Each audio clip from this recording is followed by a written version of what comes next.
Assalamualaikum warahmatullahi wabarakatuh. Anak-anakku sekalian, bagaimana kabarnya?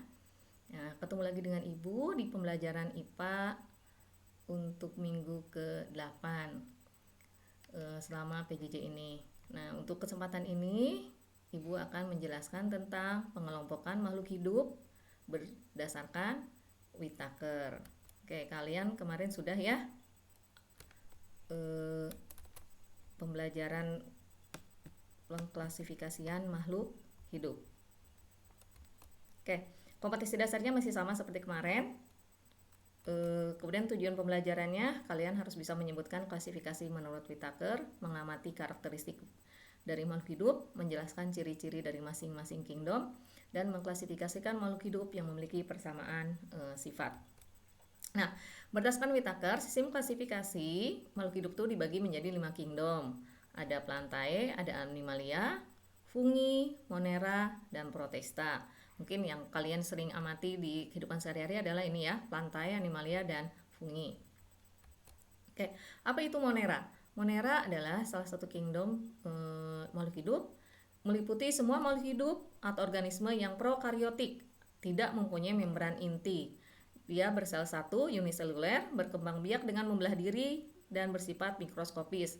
Sehingga untuk pengamatannya, Monera ini lebih bisa diamati dengan menggunakan alat mikroskop.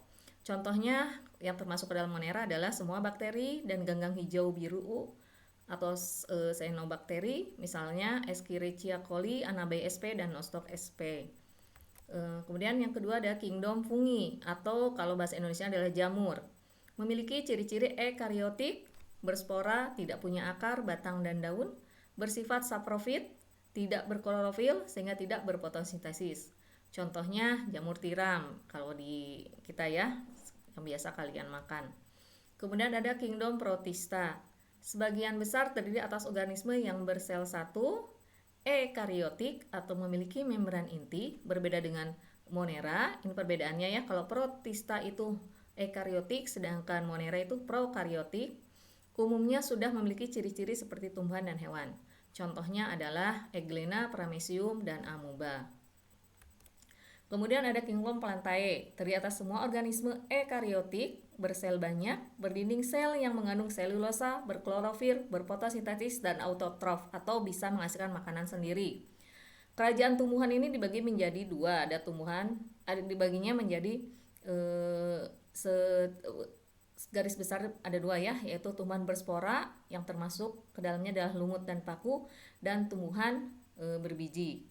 Contoh dari kingdom Plantae ada padi, mawar, lumut, paku, dan sebagainya. Oke, yang terakhir ada kingdom Animalia. Kingdom Animalia ini memiliki ciri-ciri eukariotik, bersel banyak, tidak berklorofil sehingga tidak berfotosintesis, tidak berdinding sel, dan heterotrof. Contohnya ya termasuk hewan ya, kalian bisa tahu sendiri ada burung, gajah, ular, ayam, dan sebagainya. Oke, dari 5 kingdom itu ada kelompok makhluk hidup yang diklasifikasikan atau yang bersifat mikroskopis atau berukuran sangat kecil, yaitu adalah Monera dan Protista. Nah, Protista sendiri ada yang bersifat mikroskopis dan makroskopis kalau untuk Protista. Yang bersifat makroskopis contohnya alga. Mungkin kalian bisa lihat kalau ada kolam atau danau atau kulah ya bahasa Sukabuminya, itu kadang-kadang warna airnya itu ada yang warna hijau, warna biru, nah atau warna agak kecoklatan. Itu yang disebabkan oleh bahwa dalam perairan tersebut mengandung alga. Nah, hewan-hewan atau bukan hewan ya, makhluk hidup ini bisa kita amati dengan menggunakan mikroskop.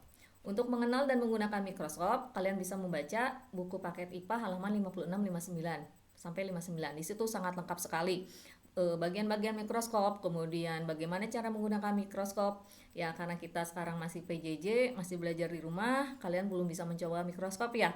Insya Allah nanti kalau kita sudah bisa masuk, kita sudah bisa bertatap muka, kita akan mencoba bagaimana cara menggunakan mikroskop. Oke, sekarang kita akan melihat dari struktur tubuh bakteri. Ini adalah salah satu dari makhluk hidup ya. Ini ada struktur tubuh bakteri, kalian pasti belajar waktu SD ya. Ini ada plasma membran, sitoplasma, kemudian ada DNA, flagela. Ini flagela adalah alat untuk bergeraknya atau disebut flagel ya. Kemudian ada ribosom. Nah, macam-macam bentuk bakteri.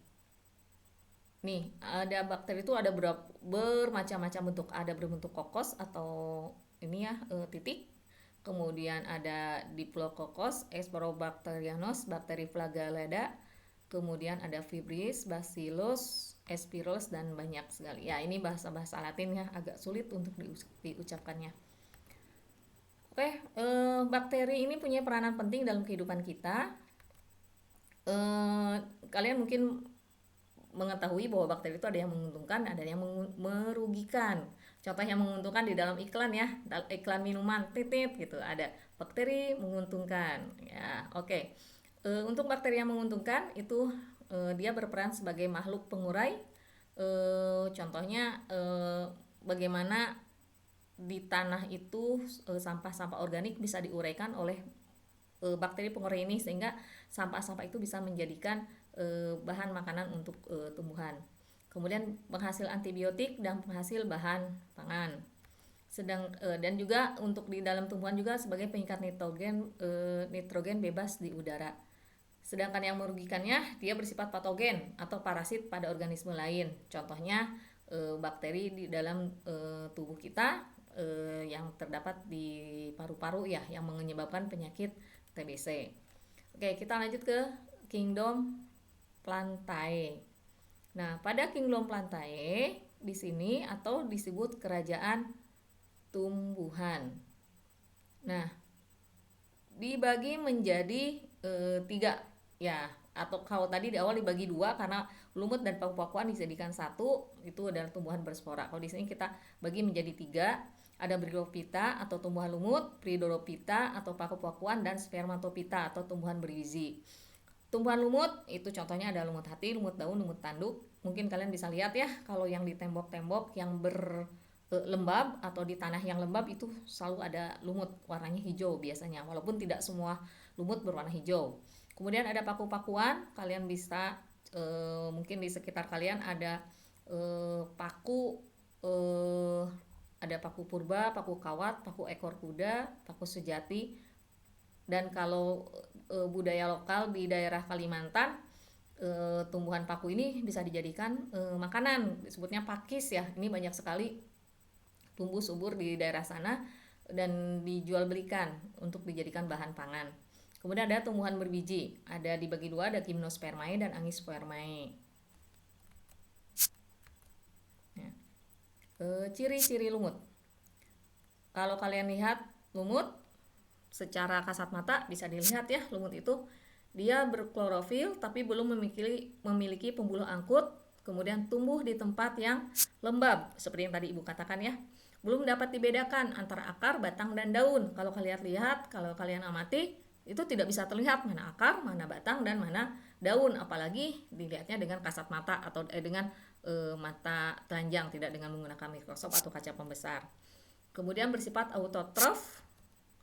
Dan sebagian lumut tubuhnya berupa talus atau lembaran, tersebut talopita. Kemudian sebagian lagi telah memiliki organ mirip akar, rizoid, batang, dan daun.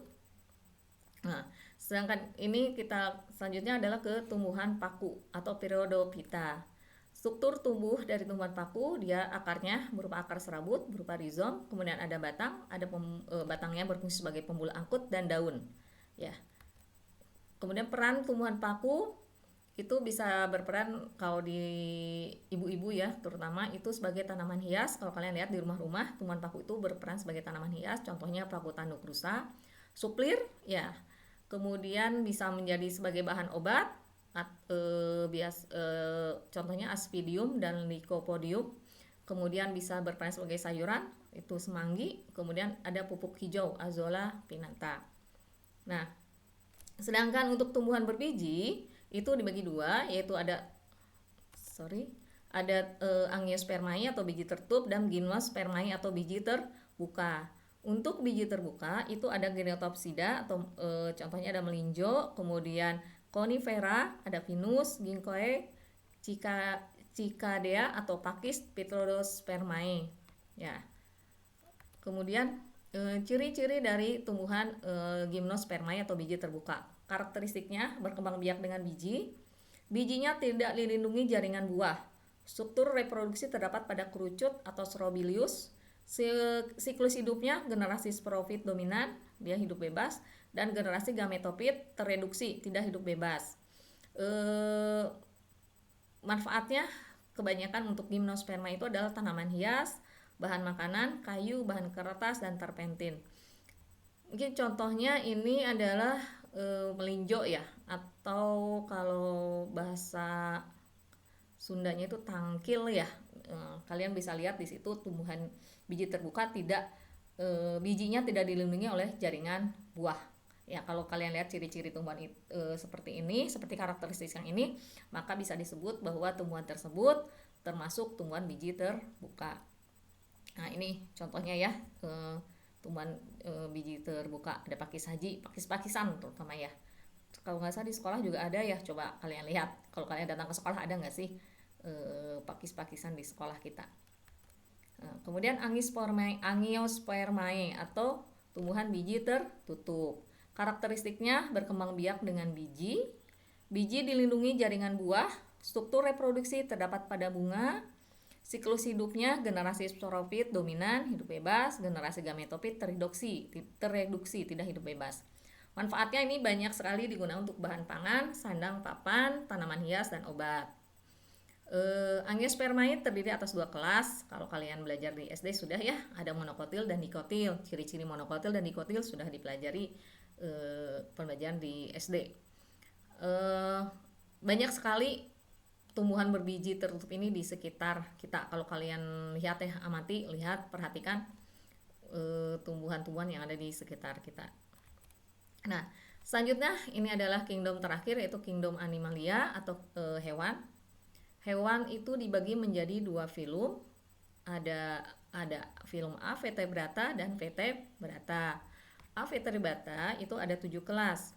Ada Protozoa, Porifera, Coleoenterata, Vermas, Mollusca, Echidermata, Arthropoda. Kemudian sedangkan vertebrata itu dibagi menjadi 5 kelas. Ada Fishes, amfibi, reptil, apes, dan mamalia. Ya, oke. Apa sih ada Protozoa, Porifera. Porifera itu adalah hewan yang berpori. Ya, kalian bisa melihat nanti ciri-ciri di sini, dilihat di gambarnya ya. Ada beberapa hewan di sini dia termasuk kepada hewan avertebrata atau vertebrata. Ya, mungkin penjelasan dari Ibu cukup sekian untuk kingdom yang berdasarkan Whittaker. Untuk jelasnya kalian bisa baca buku paketnya kembali. Kemudian di situ ada ciri-ciri hewannya, ada juga contoh-contoh hewannya. Silakan kalian pelajari di buku paket tentang pembagian kingdom berdasarkan Whittaker. Ya, cukup sekian dari Ibu. Assalamualaikum warahmatullahi wabarakatuh.